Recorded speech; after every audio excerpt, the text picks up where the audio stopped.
Hello everyone, जय हिंद दोस्तों। आपके अपने यूट्यूब चैनल जीएस पाठशाला बाय एम तुषार में आप सभी का हार्दिक स्वागत है।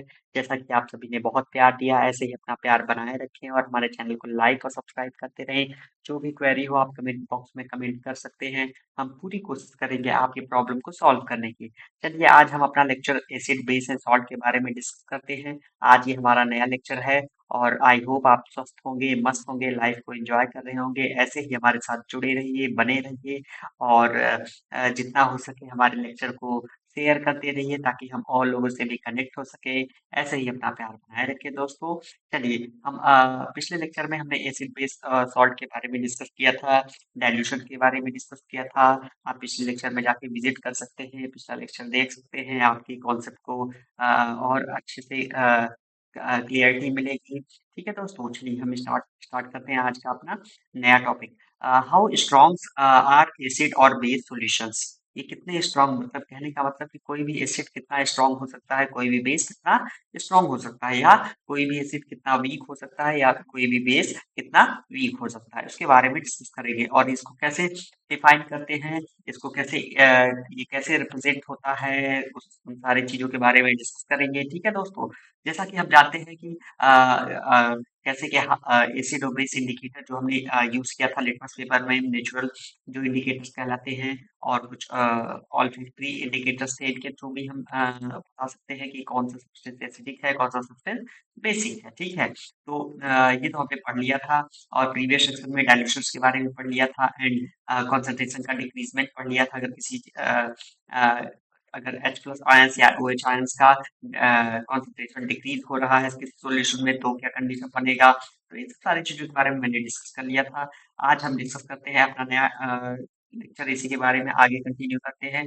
We can do this by making use of universal indicator. हम इसको यूनिवर्सल इंडिकेटर के माध्यम से भी यूज कर सकते हैं, मतलब एक ऐसा इंडिकेटर जिसके थ्रू हम बता सके, क्या बता सके कि कौन सा सब्सटेंस स्ट्रॉन्ग एसिड है या वीक एसिड है, या कौन सा सब्सटेंस स्ट्रॉन्ग बेस है या वीक बेस है। ठीक है, तो यूनिवर्सल इंडिकेटर्स ये क्या करता है कि बहुत डिफरेंट, कह सकते हैं कि डिफरेंट कलर्स को बताएगा at different concentration of hydrogen ions.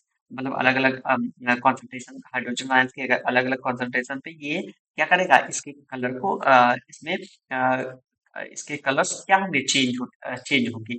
मैं आपको नीचे बता दूंगा अभी अ, वो पूरा आपको मैं दिखा दूंगा कि कैसे ये होता है। ठीक है दोस्तों, चलिए। Scale for scale for measuring जो हाइड्रोजन कॉन्सेंट्रेशन, मतलब जो H प्लस आयंस को या हाइड्रोजन आयन के कॉन्सेंट्रेशन को जो स्केल मेजर करता है, उसको क्या बोलते हैं, उसको पीएच स्केल बोलेंगे। ठीक है दोस्तों, पीएच स्केल डेवलप किया है किसने, पोटेंजे नाम के एक जर्मन वैज्ञानिक थे, उनके थ्रू इसको पीएच स्केल के बारे में डिस्कवरी उन्होंने की। ठीक है, और पी यहाँ पर जो है पीएच में स्टैंड है पोटेंज से, पोटेंज ही उनका नाम है जर्मन। इसका मतलब क्या होता है, पावर होता है। ठीक है दोस्तों, आई होप मेरी बातें आपको समझ में आ रही होंगी। On the pH scale we can measure pH generally from 0 to 14। हम कहाँ तक देख सकते हैं, जीरो मतलब जीरो वैल्यू से देख, जीरो वैल्यू से कहाँ तक, 14 वैल्यू तक हम पीएच स्केल मेजर करता है। अगर जीरो है तो बहुत ज्यादा एसिडिक हो जाएगा, अगर 14 है तो बहुत ज्यादा एल्कलाइन हो जाएगा, बहुत ज्यादा बेस हो जाएगा। ठीक है, बेसिक इन नेचर हो जाएगा। pH should be thought of simply as the number which indicates the acidic or basic nature of the solutions. Higher the hydronium ion concentration, lower is the pH value. अगर hydronium ion का concentration ज्यादा होता है तो उसकी value क्या हो जाएगी, लो हो जाएगी, मतलब lower the pH value. Hydrogen ion यहाँ मतलब H प्लस आयन कंसंट्रेशन अगर ज्यादा हो रहा है, तो अगर ज्यादा प्रोड्यूस हो रहे हैं H प्लस आयन किसी सॉल्यूशन में, कंसंट्रेशन उनका ज्यादा प्रोड्यूस हो रहा है, इसका मतलब कि वो सब्सटेंस क्या है, वो कंपाउंड क्या है, बहुत ज्यादा एसिडिक है, मोर एसिडिक, तो उसकी पीएच वैल्यू कम होगी। ठीक है दोस्तों, तो पीएच वैल्यू ऑफ न्यूट्रल जो सॉल्यूशन होता है उसका 7 होता है। वैल्यू अगर 7 से लेस लिया जाए, लेस आता है तो वो रिप्रेजेंट करेगा एसिडिक सॉल्यूशन को। अगर वैल्यू इंक्रीज हो रहा है 7 to 14, तो वो रिप्रेजेंट करेगा concentration of OH ions in that solution, जिसको क्या बोलेंगे, इसके एल्कली या बेस में क्या कह सकते हैं, वो सब्सटेंस वो सब्सटेंस या वो सॉल्यूशन क्या होगा, बेसिक सॉल्यूशन होगा। ठीक है दोस्तों, आई होप मेरी बातें आपको समझ में आई होंगी।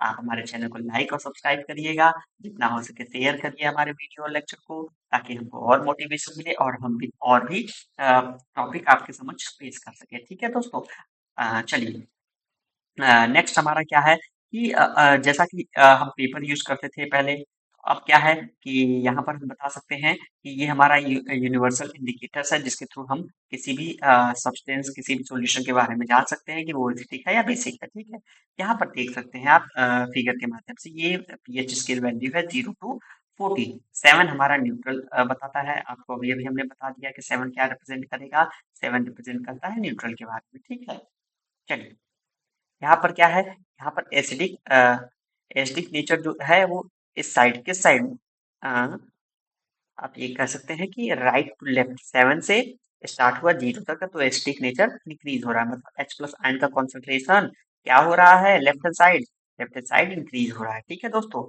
आई होप मेरी बातें आपको समझ में आ रही होंगी।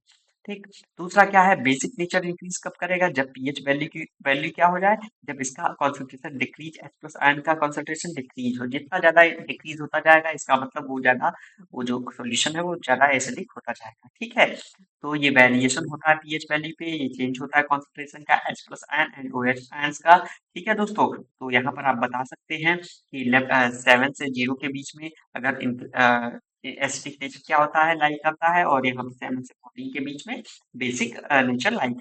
ठीक है, तो 7 से 14 में H प्लस आयन का कॉन्सेंट्रेशन डिक्रीज होता है, और 0 to 7 के बीच में यहाँ पर क्या होता है, H प्लस आयन का कॉन्सेंट्रेशन इंक्रीज होता है। अगर 7 to 0 की तरफ मूव करते हैं तो इंक्रीज होगा, अगर 7 से 14 की तरफ मूव करेंगे तो डिक्रीज होगा। ठीक है, चलिए ये हमारा क्या है, यूनिवर्सल इंडिकेटर है, जिसके थ्रू हम किसी भी सॉल्यूशन को, चाहे वो कैसा भी हो, हम उसके बारे में जज कर सकते हैं, एनालाइज कर सकते हैं, बता सकते हैं, रिप्रेजेंट कर सकते हैं कि ये कंपाउंड, ये सॉल्यूशन किस टाइप का है।